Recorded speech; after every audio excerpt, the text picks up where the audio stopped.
Welcome to season 2 of The Corporate Life, where we elevate the game for businesses and their top level executives and corporate leaders. If season 1 was about living a fantastic corporate life, season 2 is about going deeper into the realms of big financial achievements and profound work satisfaction. Hi, I'm Hina Siddiqui, your host and a seasoned corporate warrior who's danced between loving and hating her corporate roles for years. I get it. The highs, the lows, the challenges, and the triumphs. In season 2, we are bringing you unique insights, powerful tools, and inspiring conversations with experts and thought leaders in the corporate industry. So, whether you are a top level executive, a business owner, or someone aspiring to reach those heights, fasten your seatbelts. This season is your passport to conquering the corporate world with financial heroism and unwavering work fulfillment. Let's redefine success together. Hi, this is Hina Siddiqui, and you are listening to the Corporate Life podcast. Today's episode is like uncorking a fine wine, each sip revealing a different flavor, a unique part of my own life. So grab your favorite drink, settle in, and let's dive into the first shot. Let's chat about my early days.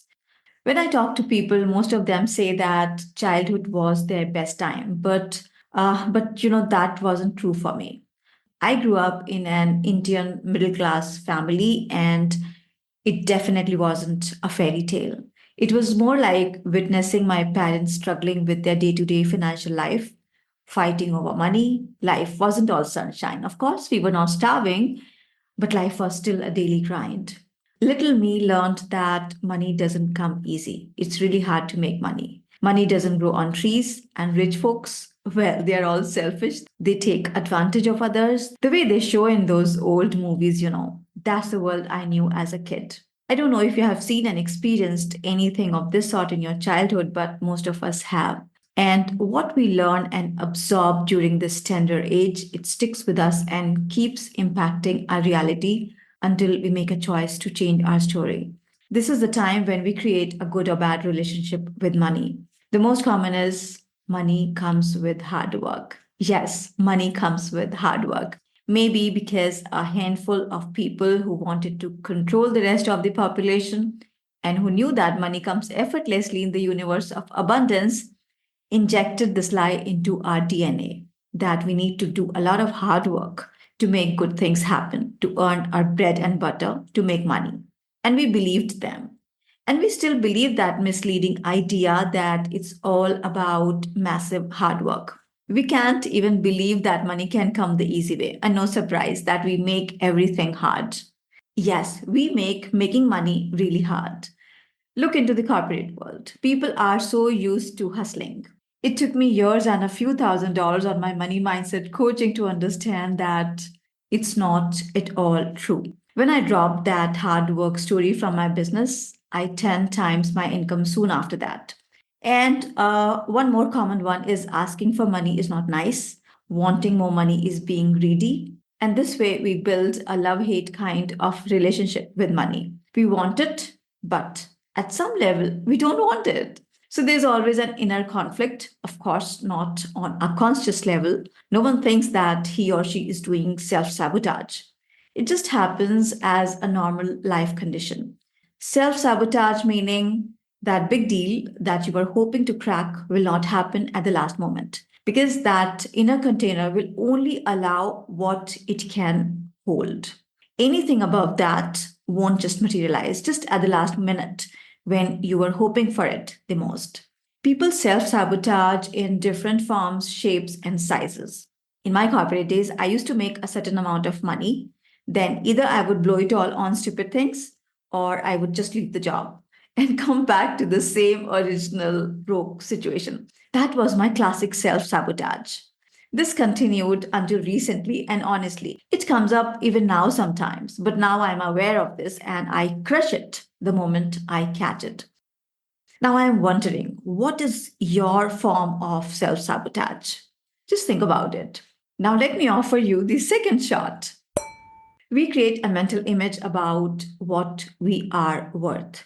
And this happens during our early age.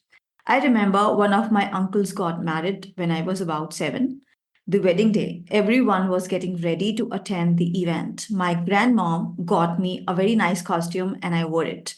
I was looking very pretty. I was all ready. While everyone was busy, I saw a nail paint bottle kept on the shelf.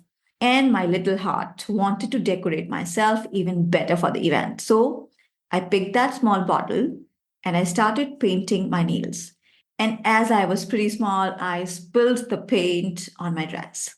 Now I was so scared. My mom would be angry. And then my mom just came, saw my dress all messed up, and she gave me a tight slap on my little cheek. I knew I did a blunder. And then my mom gave me another dress, which was not that fancy, just a normal one. And I had to wear that for the wedding event. When other kids and people were so well dressed, I was wearing a normal dress because that was the one I had. Now, what I internalized from that event, I'm not worth being spent on. I cannot be trusted with expensive stuff. By the way, I'm nowhere judging my parents. They used their best options to raise us and give us everything that they thought we needed and what they could in their own capacity, the way they knew things, the way they knew about parenting. But these things happen for a bigger picture. And you may think it's a little incident. Yes, it is. However, our subconscious mind, especially as small children, makes it a big deal and stores them as stories that become our identity for the rest of our life until we choose to change them at some point in our life. And most of the people don't even change that ever.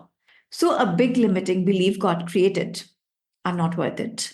And it kept showing up in my life over and over again, where I kept on believing that I'm not worth that cool job. I'm not worth big money. I'm not worth expensive clothes. I'm not worth a significant success. I'm not worthy of a first class life. And I was treating myself as an unworthy person. I used to buy cheap things for myself and others. I ate cheap food. I behaved like a mediocre and unworthy person because I could not see myself as someone worthy of the best things and great experiences. It kept on happening until I changed that story in my existence. I had to clear that energy of not worth it from my mind and my body. Now it's the exact opposite. I treat myself the best I can. I choose the best things for myself. I live alone in a 4-bedroom villa, which is huge, about 2,700 square feet, with a garden in the front and at the back. I go lavish on my vacations just because I changed that story of not worth it to I'm worthy of the best. I know people accumulating a lot of money, still traveling economy class. They are still holding that I'm not worth it story from somewhere in the past. So, if you could relate to this, I invite you to look into your life and see where you are still playing that not worth it game. For long years, I believed that being money minded was a bad thing, so I kept on avoiding money. In every job interview, I hesitated to negotiate salary and turned down every opportunity to make money. Even my coaching business functioned as a free service for a long time because the reason I got into coaching was to serve people. Then I started realizing the side effects of my wrong money mindset. Thanks to my coaches and mentors who set me up for money inflow while serving the world. Whatever career you are into, if your money mindset is distorted, you are going to struggle in your career. And the amazing fact is that you would not even realize that you are sabotaging your full potential because all this happens at the sub and unconscious level. Your money stories are deep rooted, particularly if you have seen a money deprived childhood. The solution is to identify your patterns and let them go as fast as you can because it's costing you your career. That's why the money mindset is a big part of all my coaching programs. Send me a quick mail to connect@authorhina.com to know more about my programs. Now let's pick up the third one. I got it early. When you grow up, you have to get married. And being a girl, getting hitched meant being perfect. I saw my grandmom stressing over my mom's 3 sisters finding a husband. My mom snagged as easy one because she was drop dead gorgeous, and she still is. You need to look a certain way, be a certain height, a certain complexion, a certain shape, perfect features, and not just this. You have to be nice as per the definition of traditional Indian society. As for me, well, I always felt like I did not quite measure up. The not good enough anthem started quite early, and guess what? That kept on showing up in my life until too late, until I changed that story. You won't believe that I never went on a date until I was 34, didn't have a boyfriend, and even struggled not just in my personal relationships but also the professional relationship. The internalized program that was operating, we have to be perfect for any relationship. So it affected all my relationships. And as a consequence, I was trying to be nice and please around. I had a hard time saying no, setting boundaries, and protecting my energies. So, was it affecting only my personal life? Of course not. It was negatively impacting my professional life also. And that kept on and on until I changed my story to I don't have to be perfect for anything. And then I fell madly in love with myself and everything I was and all I did. And not just my life, but my business reflected a domino effect. And I went to a whole different level, winning global awards, being featured in top magazines and news sites. Now, my question to you is, did you learn this being perfect crap at some place in your past?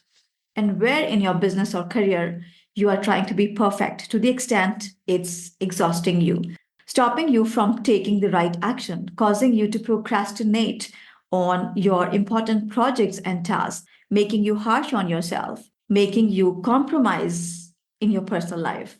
Now, before we enjoy our fourth shot, let's talk a bit about resilience.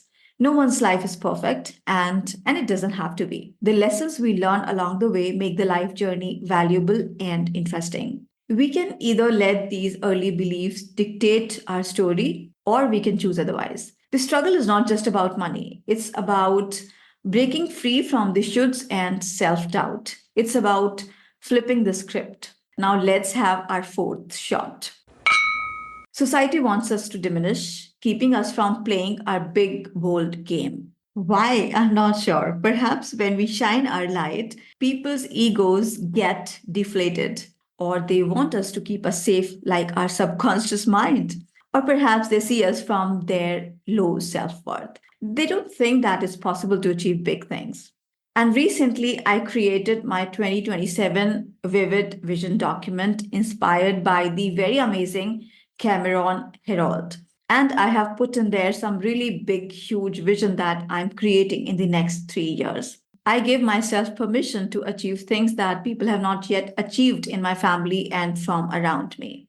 And this fourth shot I have queued up for the next episode. It's a massive shot of the bottle of my life. I want to inspire you with my vision and will share with you my big plan.